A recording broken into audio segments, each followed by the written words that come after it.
How much is a sausage and chip where you are? Too much. I took the kids to the chip shop the other day, and it honestly, it cost like Liberia's deficit. It was insane. Everything's too expensive now, isn't it? A Yes. sausage and batter, Yes. honestly, Isn't it? you buy one and you think, I'm never going to financially recover from this.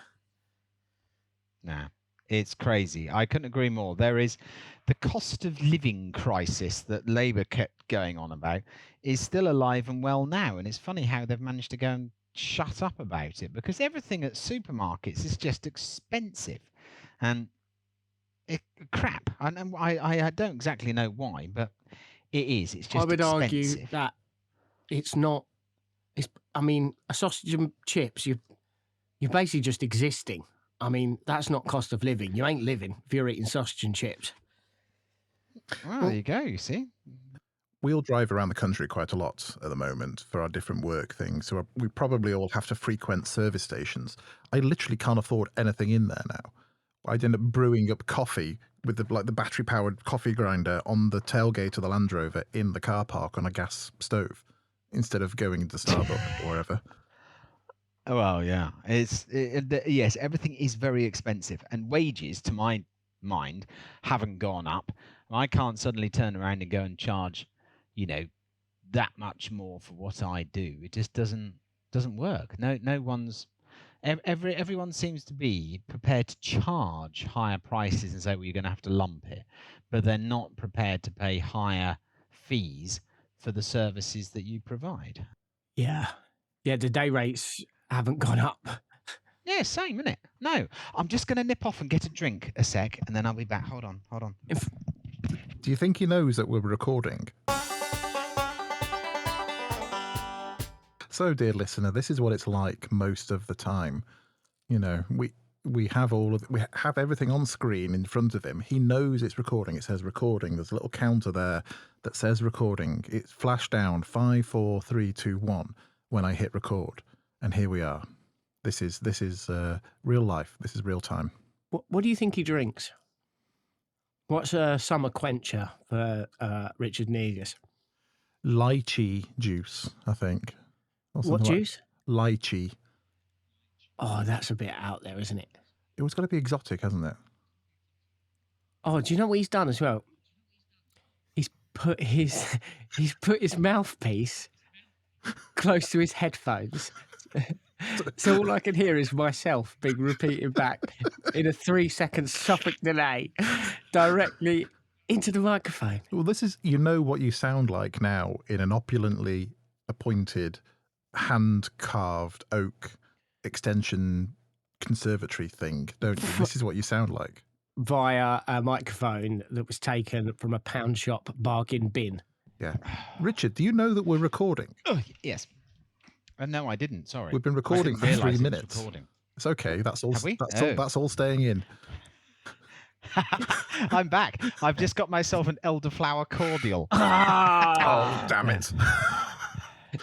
It would be, wouldn't it? Yeah. Yeah, we're trying to guess what you were drinking. I should have had a good go at that. Amy guessed lemon barley water. Lemon barley water. Yeah. I see that in the chat. Yeah, it's very old school, isn't it? I'm going to go out and say that you're probably not a blackcurrant fan. I think you're more of a orange elderflower cordial and, the more botanical varieties. Is this me now? Yes. Yeah, What? Jesus Christ, in the back. Guns on Pegs don't have this problem. They seem to be just polished all the way through. Farmers Weekly don't have this problem. Why? No, because they pre-record all the stuff, Farmers Weekly. It's all very slickly edited together, and it's all recorded in chunks. And Guns on Pegs, they just swan about in London and sort of where they got high internet speeds. That's what I heard anyway. Basically, they just sat in some Kensington drinking den. Well, I heard that they were just entirely AI generated. I think Avian is an entirely AI generated model of a human being. Yeah. Yeah, exactly. Yeah. Yeah, it's not real. It's not legit. It's not like us, warts and all. Yeah. So, Callum, have you had any vehicle-related disasters recently? Oh, yeah. So, as of my last week's attempt at going to a shoot and then breaking down and having a what was it? That was a mechanical breakdown, not an emotional one this time. I mean, you could use it across both, really. It was There I one, then was, the other. stuck on the A120 after the first long journey in my new car, which I bought from what did you call it? Deceased Spec. Yes. Got it on a very bargain price because the man stopped driving for a long time and then he died. And ironically, I found a DVD in the Kenwood DVD player that said longevity through exercise, which I'm not sure if that worked or didn't work. The jury's out on that. Well, I'm imagining if he's dead, I'm going for it didn't work. Is that my headphones, or did we catch zero of what Negus said? That might be your headphones. Well, I don't know. I heard it. I was waiting for you to come back in. This is shit. What's going off, chaps? This might be Callum. This might be Callum this time. Yeah, I think it might be me. As soon as Callum comes on, is he like stealing all our country internet? Because when I'm speaking with you, it's all fine, Richard. But then Callum comes on and he like comes in. He did vote Labour, didn't he? He did vote Labour. Perhaps they've given them special internet that if you stealing our country internet. I'm good. We're the good ones. We've got very good rural internet here, but we are constantly in danger of it going off every time that the hedge cutter comes past because there's a very droopy fibre optic cable. So at some point it's going to snag and all the internet will disappear. Dear listener, if you could just spare the £3 for Patreon, you can get Richard Negus internet that will allow him to continue to record like a normal podcaster. Podcasters in this country are seriously under threat, especially rural ones that can't have the internet. You can support us via countryslide.co.uk/support. Thank you.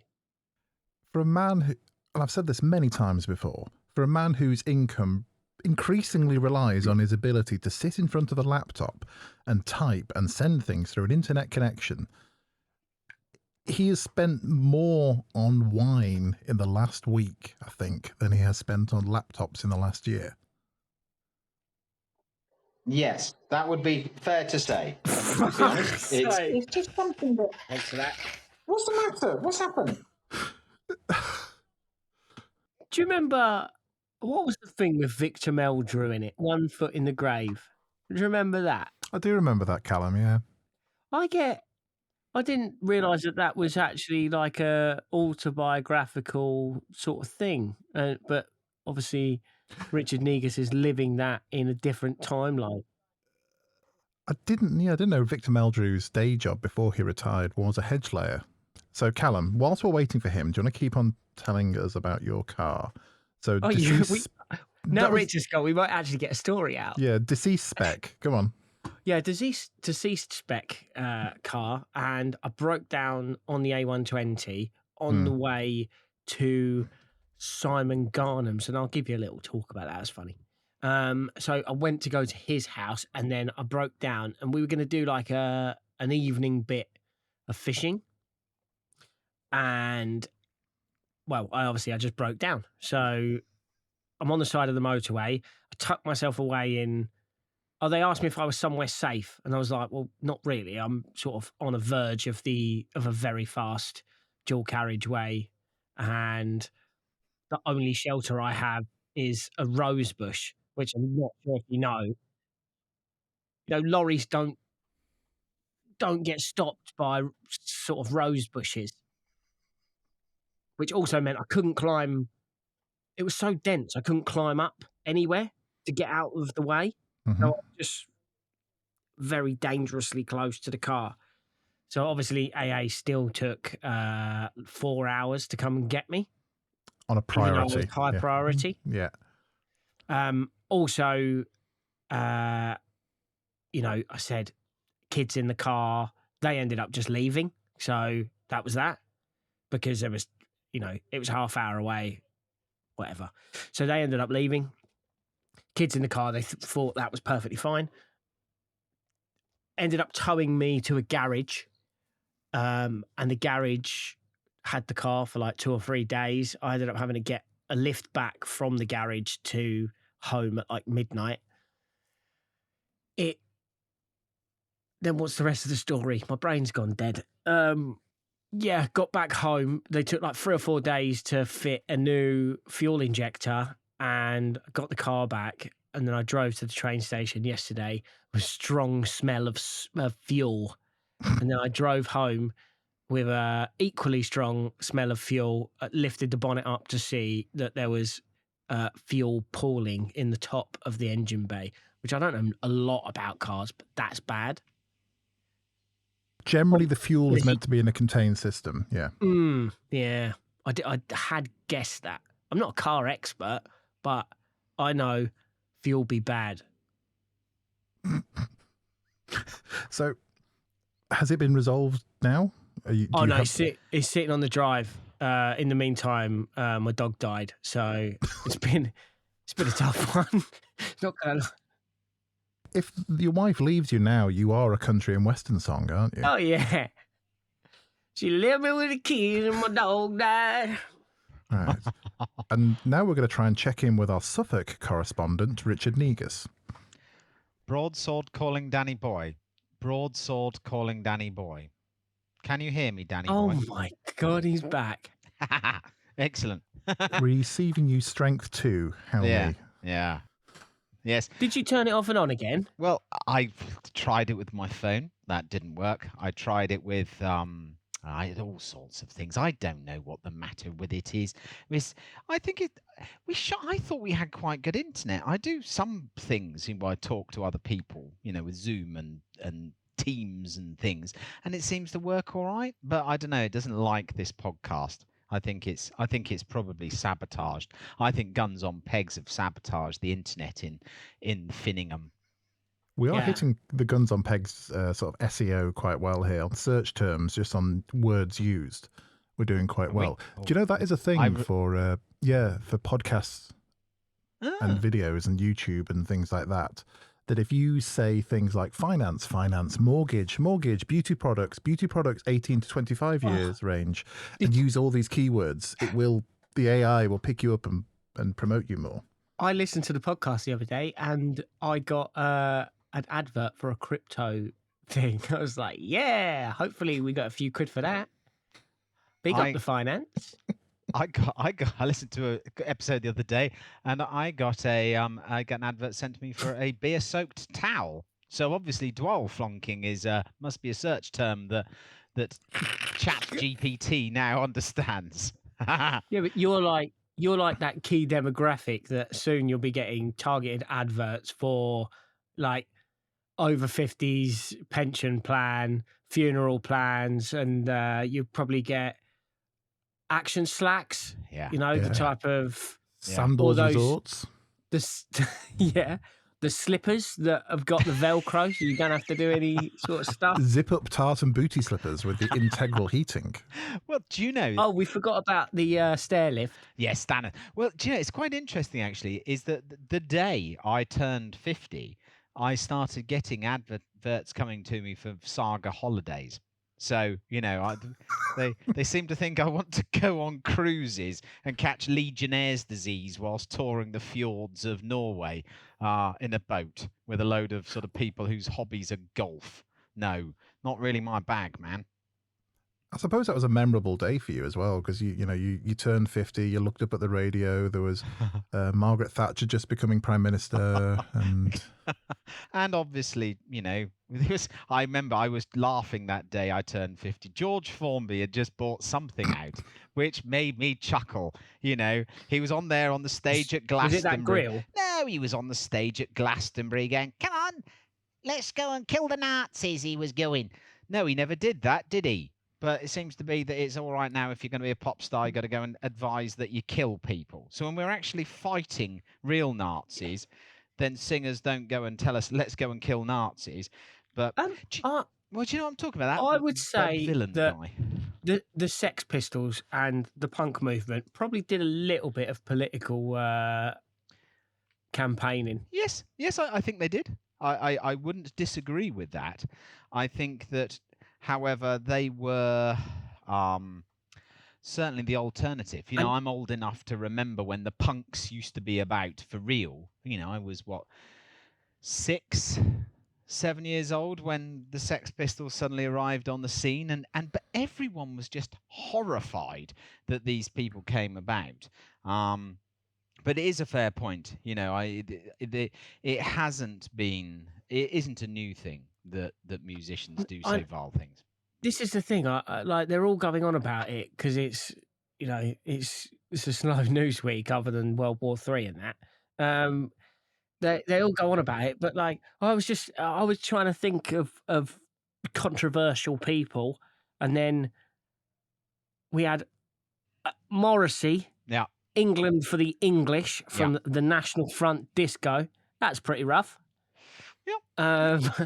But I suppose anti-Semitism, that's not, you know, that's not really quite normal. And when you then go and see a load of sort of Trustafarians all jumping around in a field shouting back that they, you know, let's go and kill the Israeli Defense Force, I think that was quite a new one. But worse still, that chap Bob Villan, real name something double-barreled, comes from Ipswich. I mean, God, he's really let the Suffolk side down. We're not anti-Semites here. We're not, you know, it's not our bag. Bob Villan's real name is Pascal Robinson Foster. Yeah, it sounds like the Cox for the second 11, a second 8 at Eton, doesn't he? It does sound like something from a sort of a Leslie Nielsen film. Yeah. Yeah. It's levels of ridiculousness that we have now. The other thing is that the thing with like punks and stuff like that, if you were in London in certain scenes in the 70s into the 80s, they were everywhere.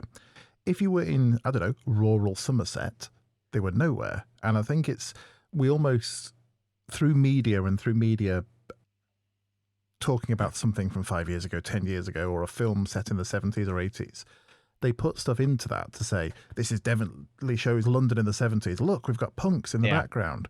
Whereas they weren't as prevalent as those films make out. No. And that's probably what we're seeing here with all this, is stuff like that is said all over the place in small areas. It's just this time it happened to be broadcast on the BBC. And that's that's what we're seeing here. So it's not something that was said for the first time. It's just we're hearing it now, but lots of other stuff is said by other people saying other ridiculous bloody things. I think as well, there's a little bit of a backlash, finally a backlash against what is perceived as a bunch of rich, right-on people, you know, spending 400 quid on a ticket that is one of the few outdoor events that the BBC still cover. You know, they say they can't afford to go and do, oh no, we can't afford to do the Grand National. No, we can't afford to do any Ashes test matches. No, we can't afford to do the Six Nations. But oh yes, we can send 400 crew to this thing all filled with you know, young people and bands being rude. We can afford to do that. And I think there's a bit of a backlash, is that people, it's the same reason why Reform are high in the polls. And, you know, Rupert Lowe came on and said, oh, we're all going to do this thing. It's not a party, but it's sort of a party, and we're going to go. And there's loads of people who are just saying, I think we've had enough of all this old tut. And in a way, Glastonbury's taken the kicking for it. Rightly, probably, and wrongly as well, because I don't think everyone goes there, you know, with the intention of being a git like that Bob Villan clearly were. And Kneecap, don't we started on them, because, you know, I've not got a great relationship with Irish Republicans, so therefore... I thought you were going to say with your kneecaps. I was going to say... my knees. With my knees. I'll be fighting him. We're enough for my knees. Laying, mate. Yeah. So talking of spending a lot of money to go to a field, you're off to Groundswell this week, aren't you? I am off to Groundswell, which I have to say I think is a fascinating show. Segue.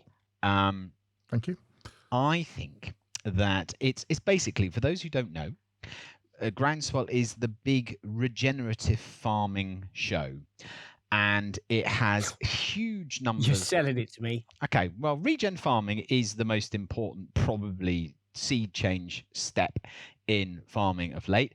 Is people who are trying to go and farm more sustainably, more environmentally friendly, just generally trying to go and farm with nature better. And it started in 2016, relatively small. A lot of farmers, just as you say, well, it's basically hobby farmers or farmers in sandals and that sort of thing. As all the hippies go there, and it's a very big event, of which all the big boys go to. And there's lots of talks. Yes, there's a lot of snake oil salesmen saying, "Oh, just add this sort of essence of seaweed to your field, and your yield will go up," or just plant nut trees everywhere. Don't worry, it won't get in the way of the combine harvester. But no, I think it's fascinating. So I'm going to be talking there in the bookworm tent on Thursday. So I'll have already have spoken by the time you're listening to this, talking about hedgerows and surprise, surprise, and my book, surprise, surprise. But no, I think it'll be good. What's it about? Oh, no, don't worry, we've moved on from We've already that. done that one. We've already done that one. Yeah, so I think it's gonna be a good show, and I guess it's like, what the game fair is for people who have some semblance of interest in the countryside. This is very much for people who've got a semblance of interest in farming. It's not cheap to go, but it has lots of very interesting talkers, guest sort of lecturers who will go and talk through their stuff, what they do. This is how I did this, and this is how it worked. You could try this on your soil, yada yada yada. Yeah, I think on the whole, I give it a 8.5 out of 10 as a place that's worth visiting once. If you're a real sado like me and really into this stuff, I think it's a thing to go to every year. 8 out of 10 on the places you'd go to visit once. Scale. No, 8.5. I said out of 10 that you ought to go to once in your life. It's one of those things that if you only go once and take it for what it is, it's there to teach you, to show you how you can do this. And there's no point going and sort of not going, because even if you're a very traditionalist farmer and you say, "No, I'm not ever going to go and get rid of my plough," well, go and see how these other guys are going and see what the alternatives are. And if you are one of these anti-farming sort of types, you need to go there and need to see what people are doing. And if you're a staunch environmentalist who believes, the end of the world is nigh, well, let's go and see. And you want to blame farming all the time as the reason why the polar bears are dying or something, well, go and see Groundswell and see what people are doing, who rather than just gobbing off and going on protests, go and see people who are actually doing something. And I think that would be the answer. But I think Richard observed earlier on something very sensible about how actually the vast majority of people just aren't interested in what we do in the countryside, weren't you, Richard? Yeah, there's also this horseshoe theory of online debates that the two polarized ends of the discussion end up arguing with each other because actually their positions are not too far apart. They are the extremes of the argument, but they're the ones always arguing with each other, and then the big group in the middle don't even know that there's an argument going on, or that they're just sort of, the countryside is somewhere you drive through on the way between towns and occasionally visit. And do you think that this recent debate they had in Westminster on grouse shooting is a prime example of that?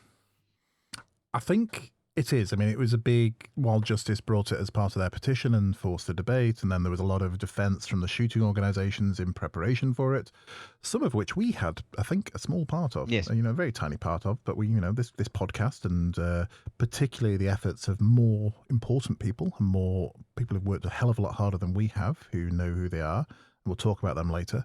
They all put in this very good defence of the ecological and conservation side of grouse shooting, and it turned out to be nothing. But if you had been a member of our Patreon WhatsApp group, you would have seen a little bit of that discussion over the last couple of days, because that's one of the perks that you get by being a patron of this podcast. And you can go to countryslide.co.uk/support, as Callum may or may not have mentioned earlier, depending on how the edit for this podcast turned out. And that's where you can go. You can find out how to sign up. It's only £3 per month. It's not very much, but you get early access to the episodes, ad-free episodes, and you get all the bits that we cut out at the end that are possibly career ruining.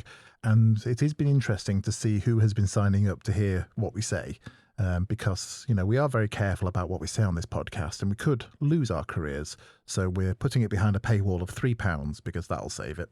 But that money goes Don't towards... say it like that. That makes me less inclined to do so. He ain't the salesman, Put a is he? number on it. He ain't the salesman, this lad. I'm trying to tease our enemies into giving us £3.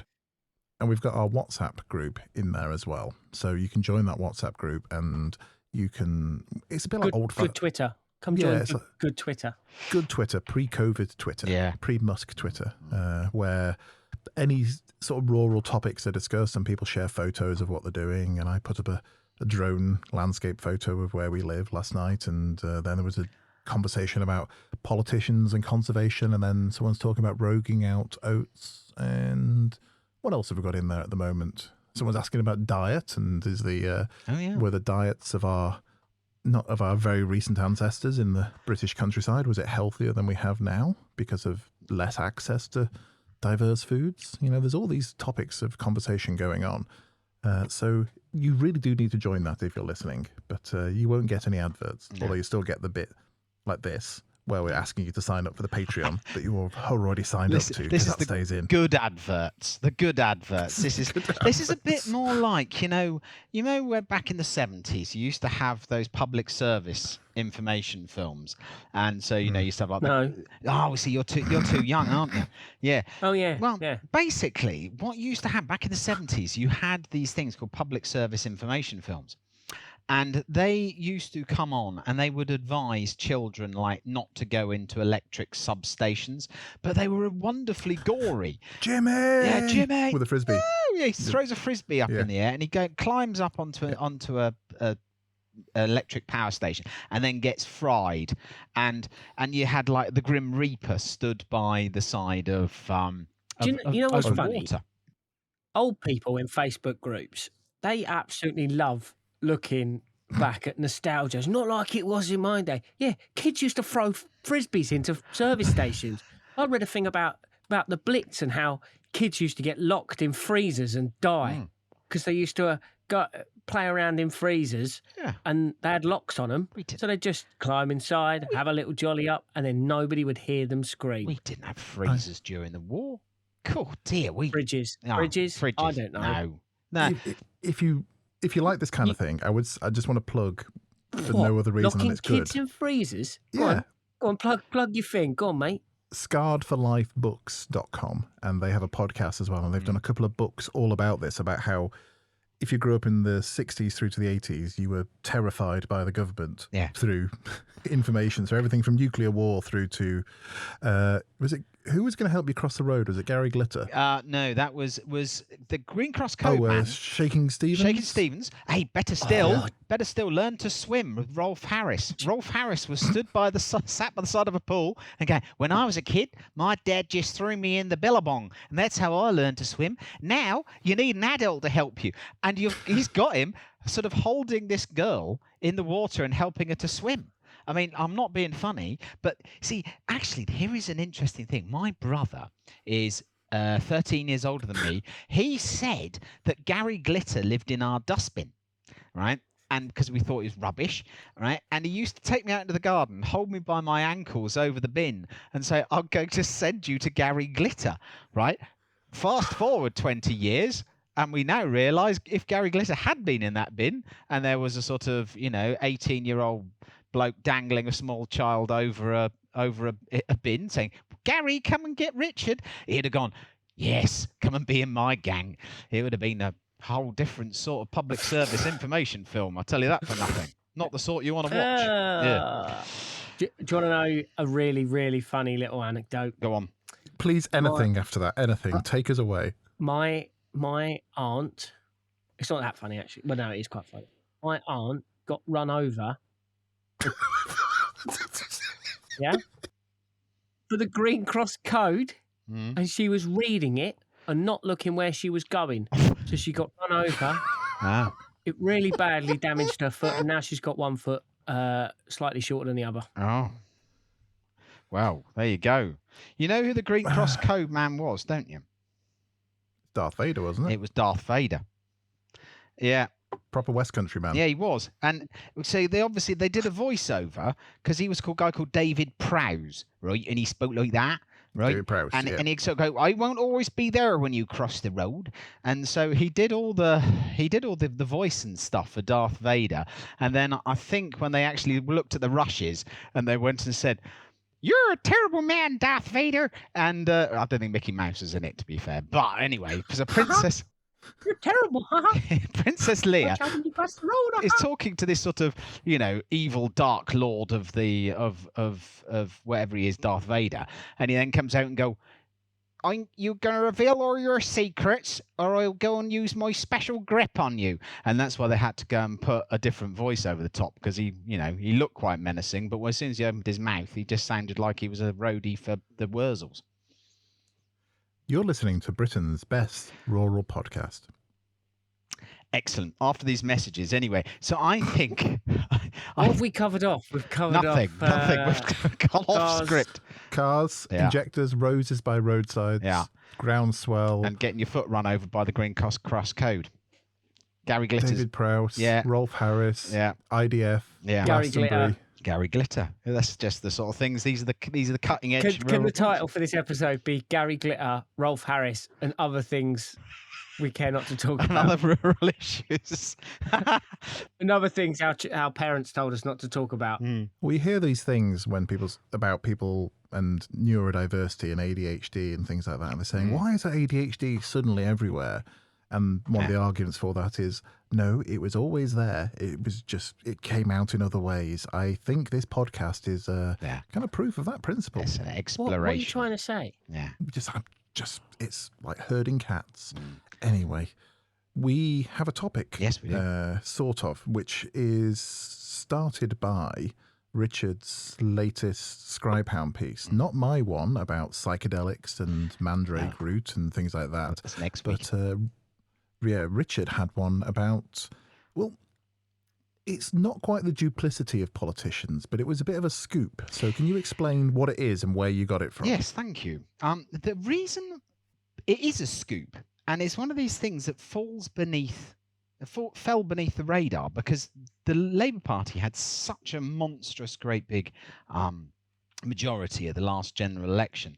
I discovered, courtesy of me, I was sent a press release by the GWCT asking me if I would write an article or pitch to some of the newspapers I write for about some of the research that they have done, ostensibly and particularly their Otterburn study, which was very, very interesting in that this Otterburn study, what they did was they were trying to prove that predator control is essential if you are going to save red-listed species. And up at Otterburn, up there in the far north, they did a 20-year study over 3,000 hectares of moorland, and they carried out predator control for half of that time, for 10 years, and they counted the breeding success of various species. Then they stopped doing the predator control. They had exactly the same habitat, exactly the self-same food sources, so there was plenty to eat. And what they discovered is the decade after the predator control had ended, that golden plover numbers had dropped by 81%, snipe by 76%, red grouse by 71%, lapwing 49%, curlew by 24%, and the poor old black grouse and grey partridge up there had gone extinct completely. So Andrew Hoodless, who's the GWCT's head of research, basically said, well, there we go. We've proved that these species drop off a cliff if you haven't got predator control. They then tied this up with a similar piece of research they've been doing for 30 years at Loddington in Leicestershire, at the Allerton project there. And they found that in some circumstances, when they stopped doing the predator control, that declines had happened by 90%. So they QED basically said, and I think this is the killer, is that if you think so much of the work that I do and you do, Richard, is funded to a greater or lesser degree by government grant, what they were basically saying was that if you don't have predator control in, yes, you're going to lose all these species, but also for everybody this matters because it's a complete waste of taxpayers' money, because you ain't ever going to get the successes, because basically these things get eaten by corvids, foxes, mustelids, grey squirrels, brown rats. That's it. So it was a pretty cut and dried piece of research, right? So it was interesting. They presented it, they being the GWCT, presented it to DEFRA. DEFRA went, yeah, this actually does make a huge amount of sense. DEFRA went and gave it to, at the time, Steve Barclay was the DEFRA Secretary of State back then, because the Conservatives are in. He said, yes, this makes absolute sense. The House of Lords, DEFRA Lord, he went, yes. Robbie Douglas Miller, he went, yes, absolutely, we're up with this. This seems completely, the science is spot on. The money makes sense. We're going to do it. Now, they then gave it to Rishi Sunak's office, and that happened to be rather unfortunate that Sunak had just announced that we're going to have a general election. And one of Sunak's SPADs, parliamentary advisors, she ran her eye over it and went, oh dear, no, we can't possibly put this one forward because we're going to have headlines reading farmers pay to kill wildlife by Tories. We couldn't possibly have that, and it will probably cost too much anyway. So Sunak decided to veto the idea, despite the fact all the science said it, that his Secretary of State for DEFRA said, this makes sense, boss. The House of Lords were with it. Yes, this makes sense, Prime Minister. Yet Sunak, who everyone's saying what a great friend to grouse shooting is, and all this, like, well, clearly he's not that much of a friend for wildlife. So it's very easy, and I'm the first to jump on Labour saying, you know, Rachel Reeves kills yellowhammers, I think, quotes Richard Negus. But it's also... He's the Lorax. He speaks for the trees. His Tories are just as bad. They were so petrified that they might have had a negative bit of PR that they overturned this. So we're still going with DEFRA funding, which is essentially bad for wildlife, and it's not cost effective for the taxpayer, courtesy of a bit of pearl clutching from the previous Prime Minister. So I wrote about this in Scribehounder, but I think it's interesting is that I've now asked this question I've sent this article to the current DEFRA secretary. I've sent it to the spokesman for reform. I've sent it to the shadow DEFRA secretary, and I wait to see their responses, which will be the follow-up to it. Have you ever seen Armando Iannucci's The Thick of It? Yes. That's pretty much a documentary. Yeah. Of what Whitehall and Parliament is like. From everything I can tell, and from everyone I know who works there, who shouldn't be telling me things, but they do. This is sometimes where I come into conflict with people in our world when we talk about policy and saying, you know, well, we had this politician up here and they thought this. It's like, no, they told you that. They might actually think about themselves. Yeah. What they'll actually do when their boss or when their party says, you need to stand in front of a camera or stand up in Parliament and say this, or write this down and say this is your policy, will be decided either by a SPAD, a specialist advisor, as you said, or a think tank who have been paid to do something like that, or how rebellious their backbench is at that time, depending on how important they are, as Keir Starmer found out last week. What politicians say to you as well, private industry, to have a hell of a lot of sway. Lobbyists, yeah. They do. Lobbyists, yeah, well, that's comms and PR people and specialist comms, but they're sort of plugged into the SPADs as well.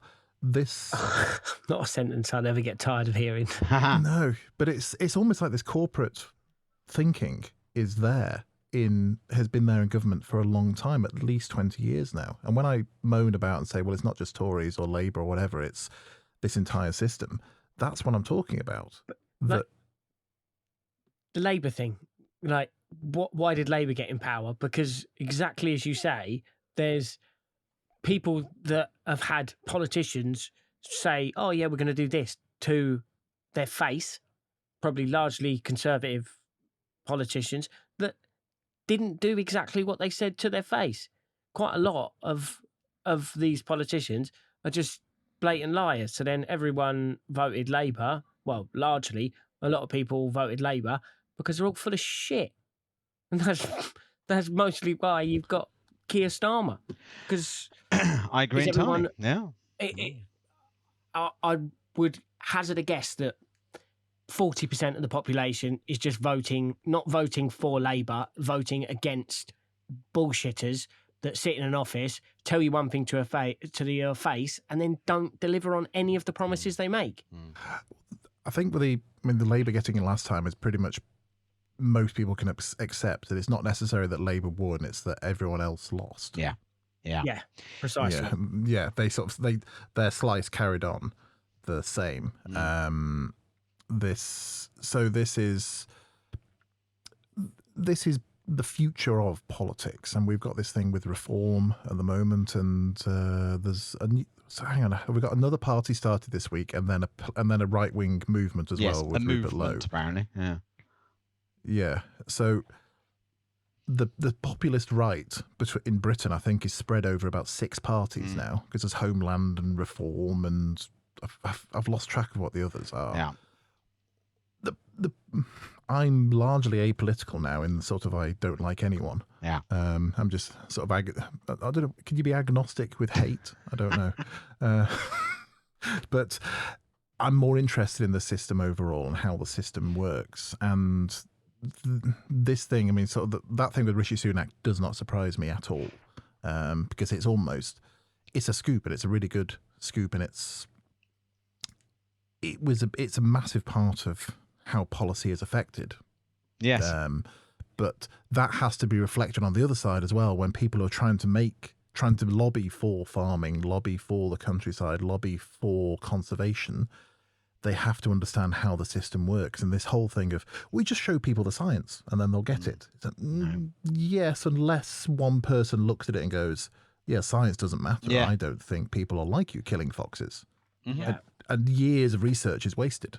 Utterly that. It's the thing that the guy who actually wrote the policy or the law, the jargonese in law for the Hunting Act, was an Orthodox Jewish chap, very well respected silk, and he said that when he actually penned the copy for the Hunting Act, he goes, I realised, he said, for the first time in my life, I was making law not for the people, but for the sake of the governing party at the time. And he said, and that is not good law. So he's utterly disinterested in fox hunting. He's got nothing to do with it. But he realised that laws were being made not to improve the welfare of foxes, but just to basically pander to a group of Labour MPs who at the time thought this will kick the toffs. And I think too often you become, obsessed with Sunak. Clearly here, his SPAD was worried. The biggest worry in her head was that there would be a headline, Tories paying farmers to kill wildlife. That's what they were worried about. It wasn't actually that they were worried about the wildlife was failing. Or indeed, worse still, if you're going to be completely, financially driven by it, that taxpayers' money, that so much of that budget of our cash, which goes on paying for mugs like me to do what I do, and farmers drilling AB8 and AB9, creating new ponds, creating meadowlands, yada, yada, yada, is all for nothing, because we don't actually see biodiversity gain, because it gets eaten by generalist predators, of which there are too many. And that doesn't make any sense. And even if you are an ardent rewilder, you would agree that, because that's one of the reasons why they want to release wolves and lynx everywhere, is because they're saying, well, the wolves and lynx will reduce the deer population, but also they will either kill or disperse the predators that we have, because there isn't this natural balance. We don't have an apex predator here anymore. Well, okay, so let's say they're right, and the answer is wolves and lynx. Until such time as they are all released, then surely we're still the only people standing. So therefore, whether you're an ardent rewilder or you're more like us, that you are a sort of interventionist, three-legged stool conservationist, we all agree that we have an overabundance of generalist predators. And it's very interesting. And I think it goes back to what Richard was saying, is that on the whole, I don't think that the general public are that interested in nature, really. And politicians probably pick up on that, and that they're more worried about the fact that the public are only really interested in nature if it's seen that nasty men are going to be killing it. And it's a sad old state of affairs. I mean, going back to the SPAD thing, it's easy to overlook how much personality and personal desire just in one or two people really dictates policy now. To take a jump over, you've heard of the Boris wave of immigration. So this was sort of mid-lockdown changes in immigration rules that Boris put through. Dominic Cummings, who was a SPAD, I suppose, was his quote for Boris was that he wanted Dominic to open the floodgates on immigration and visas because he wanted the Financial Times to like him again, and that was his quote about why he wanted that to happen. A lot of the lockdown stuff came down to the decisions of 2 or 3 people. I mean, this is all a matter of record now, and this isn't some conspiracy theory nut. It's just, this is in Hansard. This is recorded. It's just everything moves on so quickly we forget about it. But a lot of this stuff really does come down to people's personal desires and how they think the world works. So if somebody thinks that people will never get behind the idea of legal predator control, then that will be off the table forever. Yeah. But because they'll never ask the public either. And surveys have always been wrong. They say a survey says this. Well, we rang 300 people who are at home all day in the middle of the day and have got time to answer a 30-minute survey. Yeah, right. It's not a really it's not a good cross-section of society. I always feel like they should say of the 300 people that just happen to be the sorts of people that answer surveys, we found out, and it would be a far more telling set of data, wouldn't it? Yeah, and all the polls and all of the predictions and all of the media pundits saying, this is definitely how the election will go. I said something, I think I might even said it on this podcast a few episodes ago, that if you were surprised by Brexit and you were surprised when Trump got in the first time and then you were surprised when Trump got in the second time, maybe you should change where you get your news and media information from. Because if you constantly are surprised by these things, the people you're listening to haven't got a good track record. And I'd almost, this thing about augmented realities coming where everyone will have a set of electronic contact lenses or glasses or something that will show data around people. You can use it for Google Maps and it'll tell you what kind of bird that is. I want to have a little stat above everyone's head that shows how often they're correct in their predictions. This person is only correct in their predictions 17% of the time. Yeah. You just stop listening to that person. Oh, yeah, I couldn't agree more. I mean, it's quite amusing, actually. They have, if I sometimes listen to GB News radio, and it's quite entertaining, but they basically get sort of 3 relatively right-wing people and 1 random socialist on to try and defend the government or whoever. And, the way that this is done, you would honestly think, oh my God, is there nothing this government gets right? But if you actually then look at other things, you think, well, some of it's clearly not completely buggered up. But if you just listen to GB News, then you're going to think, well, this is awful. This is just the worst thing that's ever happened to this country. And I don't know. I think we get persuaded because we live in our own little bubbles of our belief system and whatnot. And that clearly becomes such a massive problem when you've got people like Spads who can convince an intelligent man like Rishi Sunak that you can go and literally ignore science and you can literally ignore the advice of your best placed minister. Steve Barclay, love him or loathe him, was at the time the the Secretary of State for DEFRA, and he thought this was a good idea. The Lords thought, yes, legally this will work, and yet still he turned it over because basically they look through the prism of, is this what the public are going to want to hear? And yeah, how awful that we. Well, you said prism there, and it's optics is the word, isn't it, that's used. What's this? So Callum, we, outside of your work with sort of the field and shooting times, where you're talking to, I don't know, the sort of people who listen to this podcast a lot, when you're talking to normal people, how diverse are their opinions, or how far off this mark are they? Oh, do you know what? I'm under a strict NDA, so I can't say anything too. But That I did a thing shoot. you were doing yesterday, yeah. I did a shoot, and it's all 20-somethings, and they're just. It's a completely different London 20-somethings, and it's not like there's a shortage of those. There's a lot of those people, and they don't. The sort of stuff that's coming out of GB News, they would look at it like it was a comic. You know, I wouldn't tar them with the brush of like they're all vegans and sort of that sort, but they're all very left progressive young people, really. And so that worldview is so incredibly different to, I don't know, but the older generation of a more rural area. So I get to see quite a lot. And also, I get to see things like this actually in Parliament. I do quite a lot of stuff for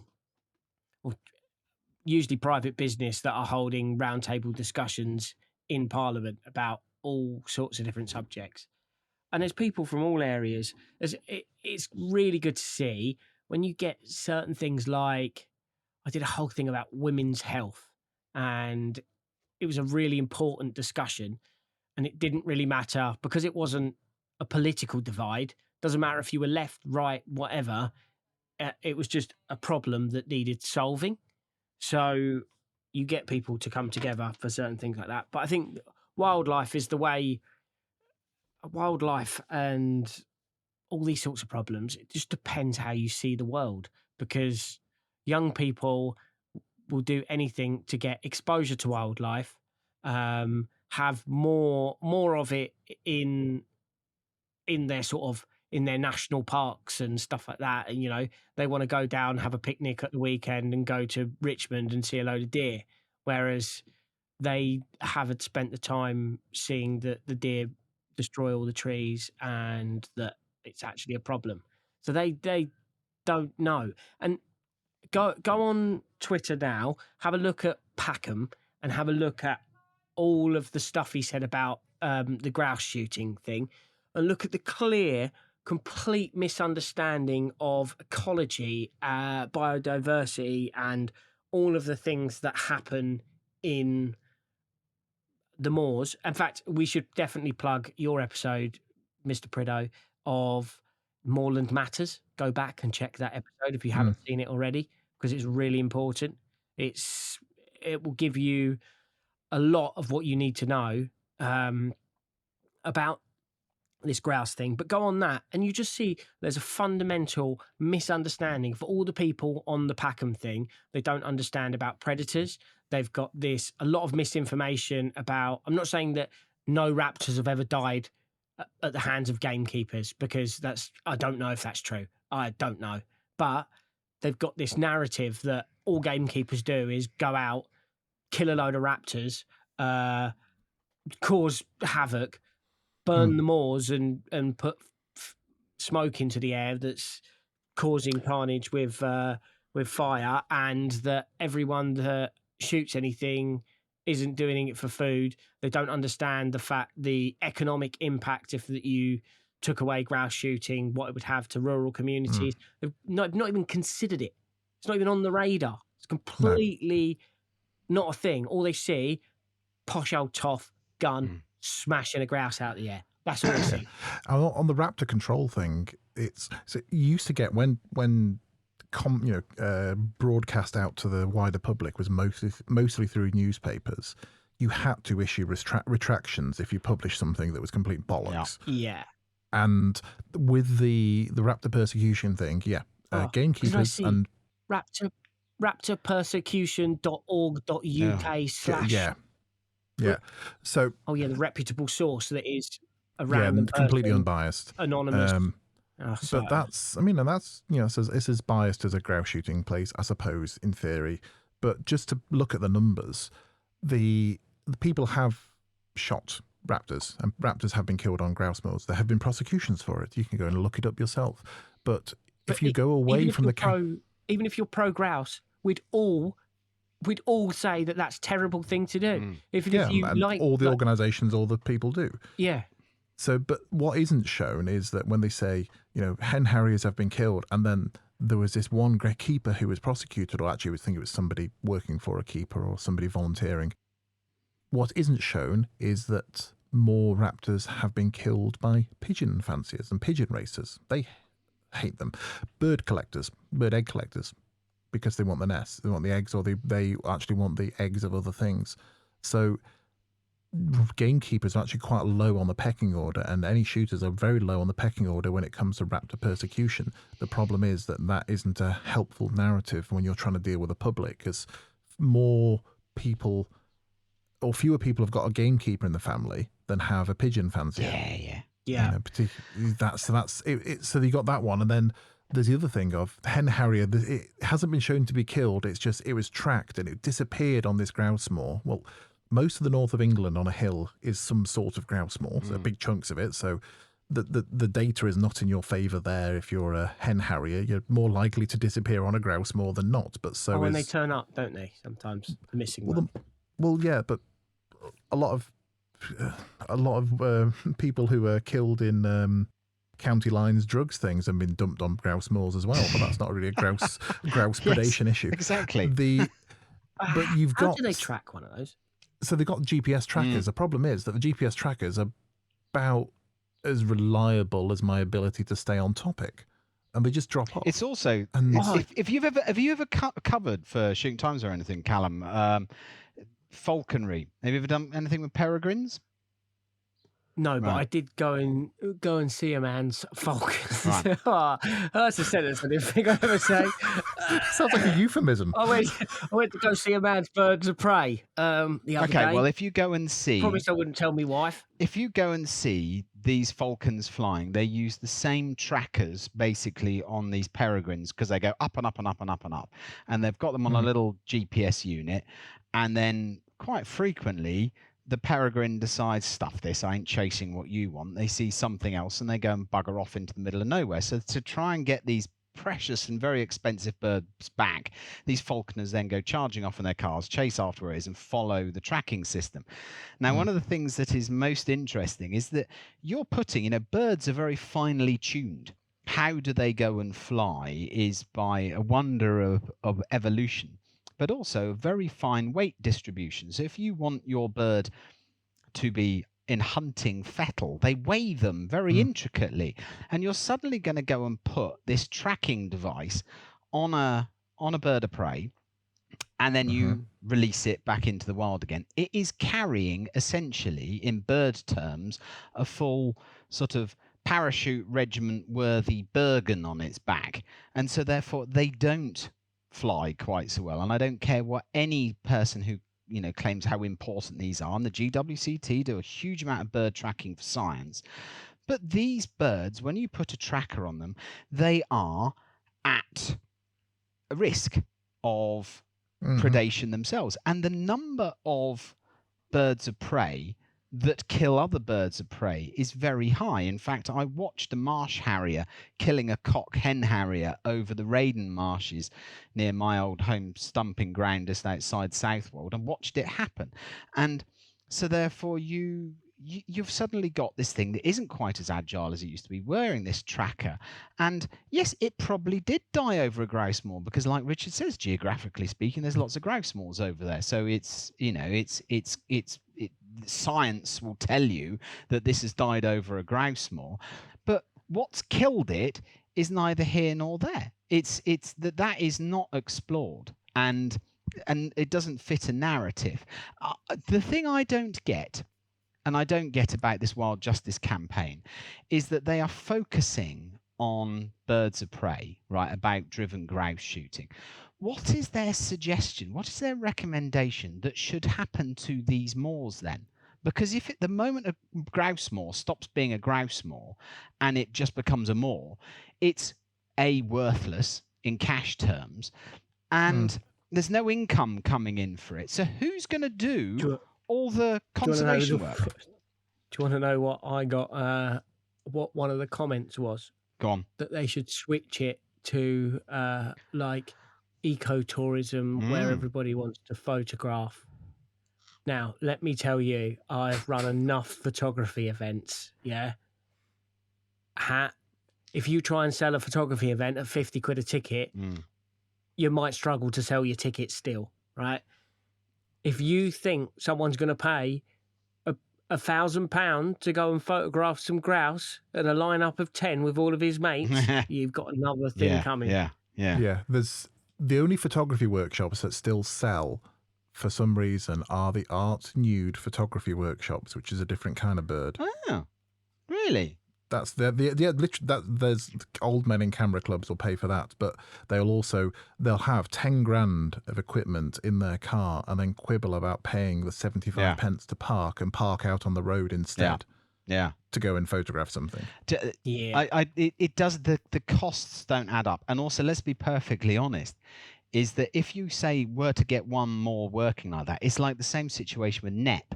Now, NEP washes its face financially because there in Sussex, you've got this one place that's been rewilded and people go and pay money to go on bird safaris and exit through the gift shop and all that. But if you had the neighbouring farm also decided to become a NEP and run that business, and then the neighbouring farm to that, and then the neighbouring farm to that, it's not going to wash its face, is it? Because you've suddenly flooded the market. And so therefore this idea that you could turn the whole of the uplands of England into some sort of ecotourism centre is clearly cloud cuckoo land, and it doesn't work. And I don't think really anyone actually doesn't buy the fact, unless they're completely blind, that the management of grouse moors is bloody good for a load of red listed species, as highlighted in that Otterburn report that the GWCT did. You know, you look at those numbers of red listed species that plummeted as soon as you took a gamekeeper off that land. Now, the only way you can afford to pay the gamekeeper is by the grouse shooting. It ain't going to work, as you say, unless we go and perhaps you do heather-based nude photography. Could that work? I don't fancy doing it in November, I'll be honest. Well, I've done it, but that was back to the how to look good naked. Oh, yeah. I actually photographed the gentleman's ankles on the moor at Otterburn. All right. I don't know if that's any good for you. Maybe we need shooting time. Was the rest of him clothed, or? It was Crispy Boots. Crispy Boots advertorial piece, and it was on the moor up there. We walked the moor in a pair of boots. You've photographed my ankles, haven't you? Quite a few times. Oh yeah. Yeah. And if you subscribe to the Patreon, you can see those photos of Richard's filthy ankles. For just £3 a month, you get so much extra. Yes. And you can also donate on Ko-fi. The link is down in the show notes. Thank you. Can you photograph my ankles one day? Oh, mate. Have you got cankles or have you got actual ankles? Have you not seen my calves? They're bigger than your bloody thigh. Yeah. Oh, say it again, but slower. No. Right, we're going to go off and record the after show bit now, which is the bit that patrons only get, where we've got some shenanigans there. And we didn't have time to talk about Ash Dieback like Amy wanted us to, so maybe Callum and I can do that next week. Next week, you won't have Richard Negus on the podcast because he's going off on his annual family holiday to where shall I say he's going? Mongolia. That's where he's going to. He's off to Outer go or and inner? live in a yurt. He's going to start on the outer, move towards the inner. I've got an outie. He's going to rim around it for a while. He's going to rim the outer I'm going to ring, and then he's going to. Yes, I'm off to go the Mongolian rim, and it'll be great, won't it? I can't wait. I'm going to charge across the steppes on a pony. I'm going to be following in the footsteps of Genghis Khan, and I fully intend that when I come back, I will be the master of most of Asia. So worship me as a god.